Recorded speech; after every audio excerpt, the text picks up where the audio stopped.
ఒక్క రోజులో హుద్హుద్ తుపాను ఉత్తర కోస్తా వ్యవసాయ ముఖ చిత్రాన్నే మార్చేసింది. శ్రీకాకుళం జిల్లాలోని 23 మండలాల్లో 891 కోట్ల రూపాయల నష్టం వాటిల్లిందని అధికారులు ప్రాథమిక అంచనా వేశారు. రైతులకు జరిగిన నష్టం రోజురోజుకు అధికమవుతోంది. దాదాపు అన్ని పంటలు నాశనమయ్యాయి. అనుబంధ రంగాల్లో కోళ్ల పరిశ్రమకు తీరని నష్టం వాటిల్లింది. అధికారులు క్షేత్రస్థాయిలో పరిశీలనలు చేస్తూ నష్టాన్ని పూర్తి స్థాయిలో అంచనా వేస్తున్నారు. సర్కారు సూచనల మేరకు వ్యవసాయ ఉద్యాన రంగాలు సంయుక్తంగా పరిశీలనలో పాల్గొంటున్నాయి. జరిగిన బీభత్సాన్ని చూసి రైతులు మనోవేదనకు గురవుతున్నారు. జిల్లాలో ఎక్కడ చూసినా విషాద ఛాయలే కనిపిస్తున్నాయి. వ్యవసాయం వ్యయసాయంగా మారిన తరుణంలో అన్నదాతపై హుద్హుద్ రూపంలో పిడుగుపడింది. కంటికి రెప్పలా కాపాడుకున్న పంటలను అమాంతం నాశనం చేసింది. పెట్టుబడులతో పాటు దిగుబడులను మింగి కన్నీళ్లను మిగిల్చింది.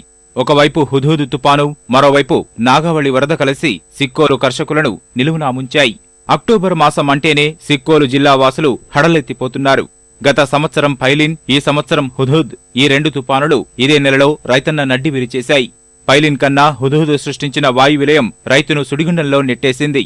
గంటకు 200 కిలోమీటర్ల వేగంతో వీచిన ఎదురుగాలులు కొబ్బరి, అరటి, బొప్పాయి తోటలను సర్వనాశనం చేశాయి. మాకు 4 ఎకరాలు సాగు ఉంది. సాగులో సపోటా, జామి, బొప్పాయి, ములగ వేసినాము. పెట్టుబడి పెట్టినామంతా తొలిటికి పోయింది.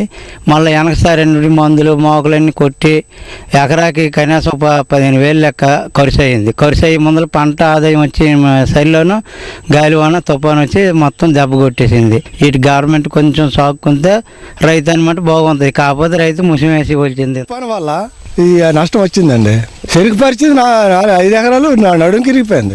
మరి అలా ఎండిపోద్ది, ఎండ తగిలిన కొద్ది ఎండిపోద్ది. అది అరటి తోటకి ఇంచు 15,000 రూపాయలు మదుపు పెట్టామండి. గెల ఒక్కింటికి 150 రూపాయల రేటు మీద గెల అమ్మడం జరిగింది. దానికి ముందు రేటు నిర్ణయించుకొని తోట అమ్మడం జరిగింది. ఈ తుఫాను తాకిడికి మొత్తం నేలమాన్యం అయిపోయిందండి. మొత్తం కూడా పోయింది. జిల్లాలో రికార్డు స్థాయిలో 70,000 హెక్టార్లలో పంట నష్టం నమోదైంది. 60,000 హెక్టార్లలో వరి, 10,000 హెక్టార్లలో ఉద్యానవన పంటలు దెబ్బతిన్నాయి.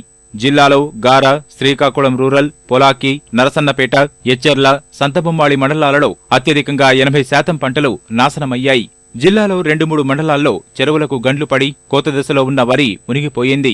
తుపాను దాటికి రణస్థలం మండలంలో 1000 ఎకరాల్లో జీడి మామిడి, 600 ఎకరాల్లో మామిడి, 150 ఎకరాల్లో బొప్పాయి తోటలు పూర్తిగా దెబ్బతిన్నాయి. అలాగే పామాయిల్ తోటలు జిల్లాలో 300 హెక్టార్లలో సాగవుతుండగా ఎదురుగాలులకు మొత్తం వేళ్లతో సహా నేలకూలాయి. అన్ని రకాల పంటలు నష్టపోవడంతో రైతులు బోరున విలపిస్తున్నారు.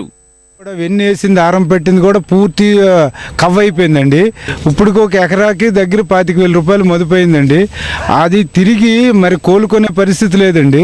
అందువల్ల దీనికి ప్రభుత్వం చర్య తీసుకొని తగు విధంగా ఆదుకుంటే కానీ మా రైతులు కోలుకునే పరిస్థితిలో లేరండి. దాని విధంగా మరి ఇప్పుడు మా ఎకరాకి ఇంచుమించు 20 నుండి 25,000 వరకు మదుపు అయిపోయింది. ఇప్పుడు మరి కొంతైనా మా చెయ్యికి అందే పరిస్థితిలో లేదు. ఈ తుఫాను కారణంగా మొత్తం ఊర్చుకెళ్ళిపోయింది. అంతా నేల పట్టేసింది. అంతే ఇప్పుడు పొట్ట దశలోన ఒరిని బయటకు వచ్చిన టైంలోన తుఫాను రావడం వల్ల మొత్తం భూమి పట్టేసింది. దానికి ఇప్పుడు ప్రభుత్వం తగిన చర్యలు తీసుకొని మాకు ఏదో పంట నష్టం ఆదుకుంటే గానీ మరి రైతులు ఈ పరిస్థితిలో కోలుకునే పరిస్థితిలో లేరు. వరుస నష్టాలతో కునారెళ్లుతున్న తమను సర్కారే ఆదుకోవాలని, ప్రకటించిన పరిహారం వెంటనే అందజేయాలని రైతులు కోరుతున్నారు.